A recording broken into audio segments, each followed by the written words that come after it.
In this lesson, we'll learn about two new drawing modes for Illustrator included with CS5. Alright, so if you're familiar with working in Illustrator, you're also familiar with the way that Illustrator orders the objects that you draw. Now, if we draw one object and then we draw another object and that object overlaps the first object, it's going to actually be on top of that original object. So let's just go ahead and illustrate that here. Now, we've got here our stroked path that we worked with in previous lessons. Now, let me go ahead and just grab my rectangle tool with the keyboard shortcut M, and I'm just going to draw a rectangle. And you can see here that that new rectangle is on top of the stroke path that we started with. Now, if we wanted to move this rectangle behind that stroked path, we need to come up here to Object, Arrange, and either choose Send Back or Send Backwards. One of these two options here. Now, there's also keyboard shortcuts assigned to those two commands, and you may be more familiar with those keyboard shortcuts and repeatedly hitting those keyboard shortcuts to get the object where you want it to go. Well, now with Illustrator CS5, Adobe's included some new drawing modes that are going to help you order your objects and better position them where you want them to go. Now, up until now, what we've been using, Adobe calls Draw Normal. Now, that's the first of the three different drawing modes. Those three different drawing modes are actually listed right here in your toolbox, and right now we're in Draw Normal mode. And you can sort of see a telling icon here that represents each one of these drawing modes. You can see here that there's a little black rectangle on top of a little white circle, and that's what we just drew. We just drew a little green rectangle, and it was on top of this stroked path. Now, we'll just go ahead and delete that for right now. And I tell you what, let's go ahead and switch to the second drawing mode here, which is this middle icon, and it's called Draw Behind. Now, Draw Behind is kind of interesting because it's going to allow us to draw a shape behind or at the back of the shapes that are currently on that layer. So I tell you what, let's just go ahead and draw in that rectangle, and you can see here that that rectangle is now behind our stroked path, and we don't have to go in and mess with arranging that or sending that to the back at all. So that's effectively eliminating one step that used to be a part of your workflow. So really cool option there. Now, in order to switch between these two or these three drawing modes here, you can simply use the keyboard shortcut Shift D, and that'll cycle through those different icons or through those different buttons there. And you can see here by hitting Shift D, that's what I'm doing. So we've illustrated Draw Behind mode, and now Draw Behind mode isn't only restricted to the shapes that are on your artboard or on your scratch area here. It also works for other items in your Illustrator document, sort of like, for example, layers or symbols, placed files. So it's really honored by several different types of elements within an Illustrator file. So let's go and come over here to our layers, and let's just say, for example, that we're in Draw Normal mode and we were to create a new layer. You can see that that new layer shows up on top of the existing layer, the layer that we had selected. So let's just undo that here, and let's switch over to Draw Behind mode using our Shift D. Now if we create a new layer, that new layer is created below the currently selected layers. So that Draw Behind mode is honoring the layer stack as well as the objects that we draw. So tell you what, let's undo that layer. We don't need that one. And let's go ahead and talk a little bit about the third drawing mode. This is probably the most unique drawing mode of the three. Now, the third drawing mode is actually called Draw Inside. In order to activate this drawing mode, we need to have an object selected. As you can see here, that third drawing mode is grayed out right now because we don't have any objects selected. So, tell you what, let's go ahead and select this rectangle here.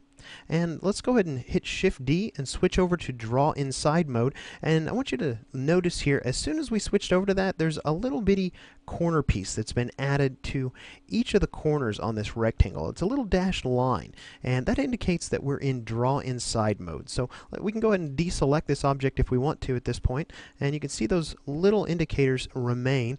Let's go ahead and just select our ellipse tool for now, and maybe a different color. Let's go ahead and choose a nice red color here. Let's go ahead and choose this red right here.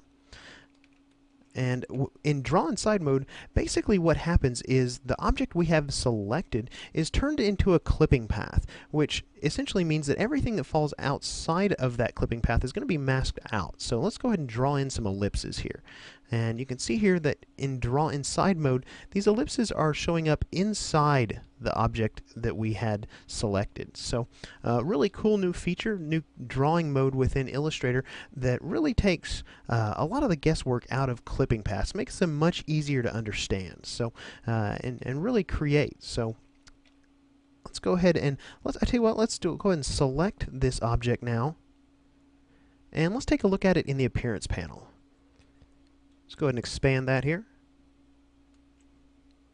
You can see here that in our appearance panel, we still see the word group there for the type of object we have selected. But tell you what, let's go ahead and double click on that group.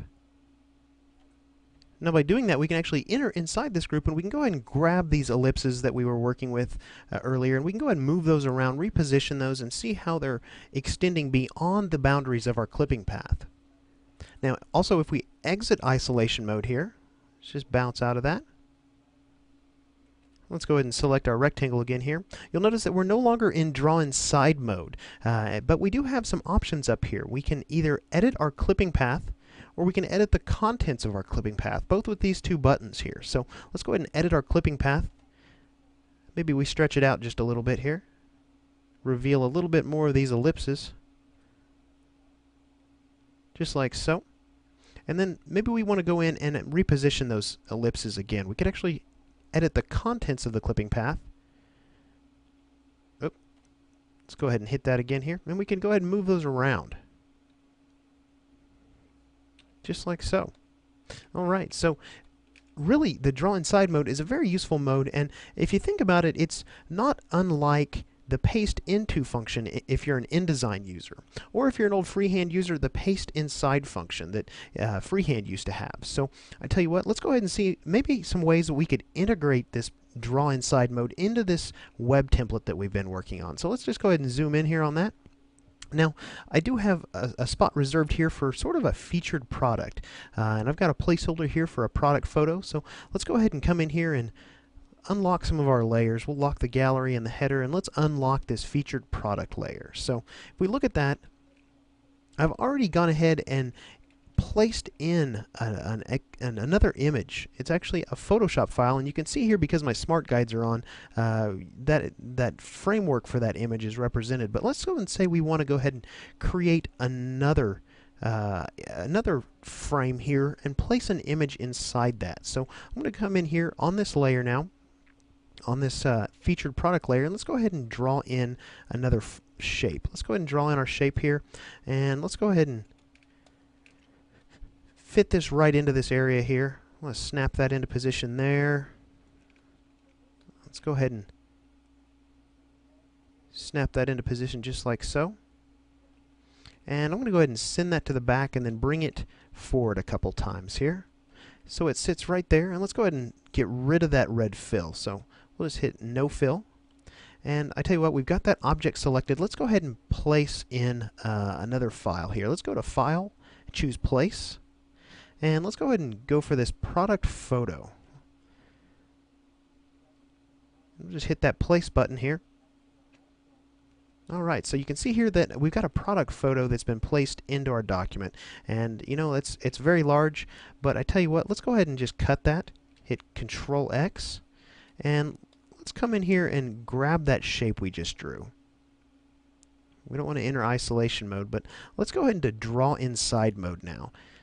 Just like so. And we can tell we've entered it. Again, we've got those corner dashed lines on that object. So now that I've entered Draw Inside mode, I'm going to go and paste in that photograph, that product photograph we were going to use. So I'm going to hit Control V, and you can see here that that photograph is now being cropped with a clipping path by that shape that we just created. So we've actually placed that photograph inside that shape essentially. Now at this point, I would probably come in here and resize that photograph just a little bit, sort of crop in on maybe an interesting part of that photograph. Maybe we, let's zoom in a little. Let's shrink that down just a little bit more here. I'm holding down Shift to constrain that photograph. And I know this is not a scooter, but let's just say we're using this as a sort of a placeholder image, and let's go ahead and crop it just like so. And we'll go ahead and exit Draw Inside mode here. And you can see here we've basically used that clipping path and draw inside mode sort of like a rectangle frame if you're an InDesign user to place and crop this image that was a Photoshop file. So you can see here draw inside mode is really a pretty versatile drawing mode, and really as is draw behind. So in this lesson we have explored two new drawing modes within Adobe Illustrator CS5. In the next lesson we're going to pick up where we're leaving off here and talk a little bit about blends.